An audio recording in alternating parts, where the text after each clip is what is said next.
అస్సలాము అలైకం రహమతుల్లాహి వబర్కాతుహు.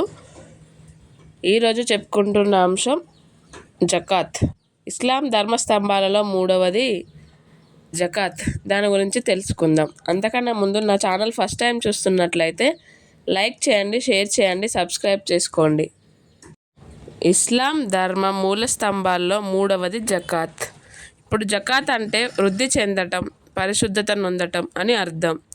షరియత్ పరిభాషలో మనిషి దేవుడు తనకు ప్రసాదించిన సంపదలో నుండి హక్కుదారులకు ఇచ్చే సొమ్మును జకాత్ అని అంటారు. దానివల్ల మనిషి సంపాదన పరిశుద్ధత నొందటంతో పాటు అతని పుణ్యం కూడా వృద్ధి చెందుతూ ఉంటుంది. అందుకే దాన్ని జకాత్ అని అంటారు. అల్లాహు ఇలా సెలవిచ్చాడు: తన్ను తాను పరిశుద్ధం చేసుకునేవాడు ముక్తి పొందుతాడు. దైవప్రవక్త సల్లల్లాహు అలైహి వసల్లం గారు ఈ విధంగా తెలియజేశారు: దాన ధర్మాల వల్ల సంపదలలో లోటు రాదు. జకాత్ విధింపుకు సంబంధించిన ఆజ్ఞ. నమాజును స్థాపించండి. జకాత్ అంటే విధి దానం చెల్లించండి. దైవప్రవక్త సల్లల్లాహు అలైహి వసల్లం గారు ఈ విధంగా తెలియజేశారు: ఇస్లాం ధర్మం 5 విషయాలపై ఆధారపడి ఉన్నది. లా ఇలాహా ఇల్లల్లాహు ముహమ్మద్ రసూలుల్లాహు అని సాక్ష్యం పలకటం, నమాజును స్థాపించడం, జకాత్ చెల్లించటం, రంజాన్ మాసపు ఉపవాసాలను పాటించటం, స్తోమత ఉంటే కాబా గృహయాత్ర, హజ్ చేయటం అని చెప్పటం జరిగింది. జకాత్ విశిష్టతలు, లాభాల గురించి తెలుసుకుందాం. జకాత్ దానం చెల్లిస్తే దేవుడు మిగతా దానాన్ని పరిశుభ్రం చేయటంతో పాటు అందులో సమృద్ధి నొసగుతాడు. దైవప్రవక్త సల్లల్లాహు అలైహి వసల్లం గారు: నీవు వారి సంపదల నుండి సదాకా, జకాత్, స్వచ్ఛంద దానాలు తీసుకొని వారిని పరిశుద్ధపరచు. అల్లాహు వడ్డీని నశింపచేస్తాడు, దాన ధర్మాలను పెంచి అధికం చేస్తాడు. దైవప్రవక్త సల్లల్లాహు అలైహి వసల్లం గారు ఈ విధంగా తెలియజేశారు: అల్లాహు ముస్లింలకు జకాత్ దానం విధిగా చేశాడు. అది వారిలోని శ్రీమంతుల నుండి పనులు చేయబడి వారిలోని నిరుపేదల మధ్య పంపిణీ చేయబడుతుంది. దైవప్రవక్త సల్లల్లాహు అలైహి వసల్లం గారు ఇంకా ఇలా అన్నారు: జకాత్ అనేది ఇస్లాం ధర్మానికి వంతెన లాంటిది. మీరు మీ ధర్మాన్ని జకాత్ చెల్లించటం ద్వారా కాపాడుకోండి. జకాత్ విధించటంలోని అర్థం ఏమిటంటే, విశ్వాసుల మధ్య ఆర్థిక న్యాయాన్ని, ఆర్థిక సమతుల్యాన్ని సాధించటం, ధన వ్యామోహం, పిసినారితనం మొదలగు మానసిక రుగ్మతల నుండి వారిని పరిశుద్ధపరచటం అల్లాహు ఇలా ఆదేశిస్తున్నాడు. వారి సంపదల నుండి సదాకా తీసుకొని వారిని పరిశుద్ధపరచు. నిరుపేద ముస్లింల అవసరాలను తీర్చి అల్లాహ్ ముందు తప్ప ఇతరుల ముందు చేయి చాపే అగత్యం వారికి కలగకుండా కాపాడడం. రుణభారం కింద నలిగిపోతున్న నిరుపేద ముస్లింల రుణాలు తీర్చటం. ఇస్లాం స్వీకరించిన వారి మనసులను ఇస్లాం మీదే నిలిపి ఉంచటానికి, వారిలో ముక్కోవని విశ్వాసాన్ని పాదుకొల్పటానికి, దైవ మార్గంలో యుద్ధం చేస్తున్న వారికి ఆయుధాలు సమకూర్చటం కోసం, సైన్యానికి అవసరమయ్యే పరికరాలు కొనుగోలు చేయటం కోసం, ధర్మం ప్రచార కార్యాల నిమిత్తం ధర్మ తిరస్కారం, అవినీతి అంతమొందించి ప్రజలకు న్యాయాన్ని, శాంతి సౌమన్యాసాలను అందచేయటం కోసం, ఇంటికి చేరుకోవటానికి దారి ఖర్చులకు అయ్యే డబ్బులు కూడా లేకుండా ఆర్థిక ఇబ్బందుల్లో చిక్కుకున్న ముస్లిం బాటసారులను ఆదుకోవడం కోసం, సంపదను పరిశుద్ధపరిచి అందులో వృద్ధి నొసగటానికి, ముస్లింలపై జకాత్ విధించటానికి పైన పేర్కొనబడినవి చాలా కొన్ని కారణాలు మాత్రమే. ఇవి గాక అల్లాహ్కు తప్ప మరెవరికి తెలియని కారణాలు ఇంకా ఎన్నో ఉండవచ్చు.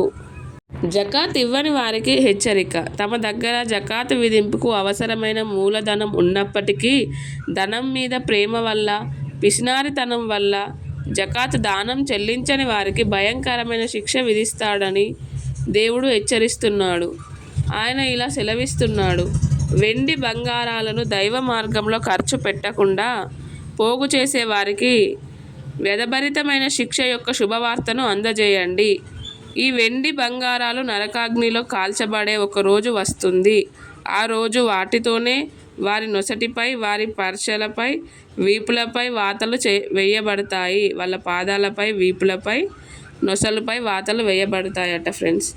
ఇది మీరు మీ కొరకు కూడబెట్టుకున్నది, ఇదిగో ఇక మీరు కూడబెట్టిన సంపదను రుచి చూడండి అని అనబడుతుంది. దైవప్రవక్త సల్లల్లాహు అలైహి వసల్లం గారు ఇలా తెలియజేశారు.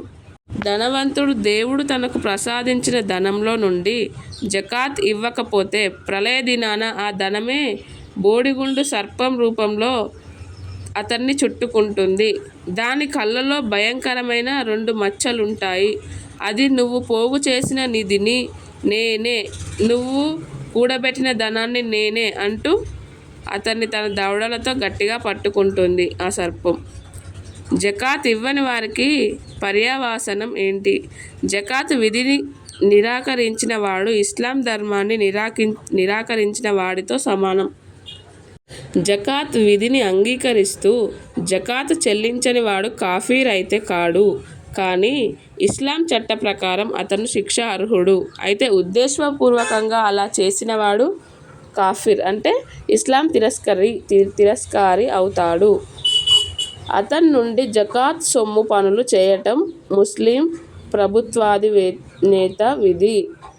జకాత్ను తిరస్కరించిన వారి మీద అబూబకర్ రజియల్లాహు అన్హు యుద్ధం. దివ్య ఖురాన్లో అల్లాహు ఇలా సెలవిచ్చాడు, ఒకవేళ వారు పశ్చాత్తాపపడితే నమాజును స్థాపిస్తే జకాత్ ఇస్తే వారు మీ ధార్మిక సోదరులే.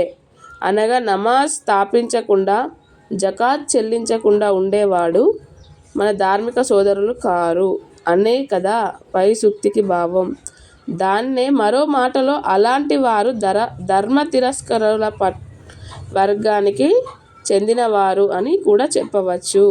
అందుకే మొదటి ఖలీఫా అబూబకర్ సిద్దిక్ రజియల్లాహు అన్హు ఆ కాలంలో నమాజును స్థాపించి జకాత్ ఇవ్వటానికి తిరస్కరిస్తూ ఈ రెండింటి మధ్య భేదం చూపిన వారి మీద యుద్ధం చేశారు. ఇతర సహబాలు అందరూ కూడా ఆయన అభిప్రాయాన్ని అంగీకరించారు. ఆ విధంగా ఈ విషయంపై వారందరిపై ఏకాభిప్రాయం రుజువైంది.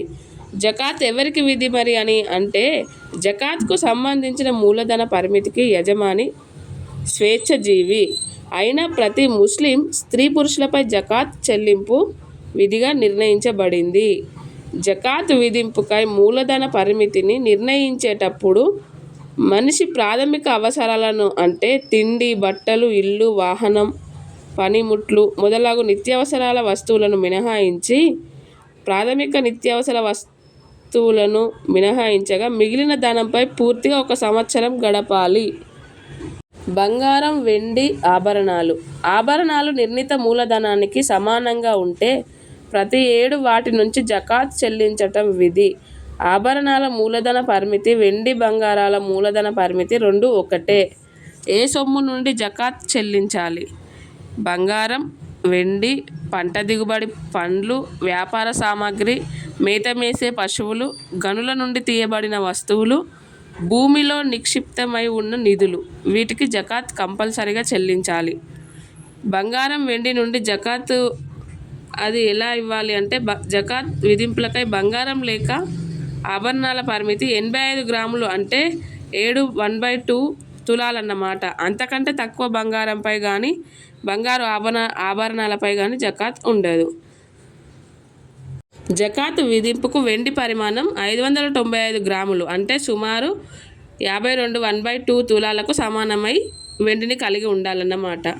జకాత్ పరిమాణం బంగారం, వెండి మూలధనాల్లో నుంచి 1/2% జకాత్ తీయాలి. ప్రస్తుత కాలంలో వెండి, బంగారు నాణాల చెలామణి దాదాపు లేదనే చెప్పాలి. వాటి స్థానాన్ని కరెన్సీ నోట్లు సంతరించుకున్నాయి. అందుచేత నేడు కరెన్సీ నోట్ల విషయంలో వెండి, బంగారాల ధరలనే పరిగణలోకి తీసుకోవాలి.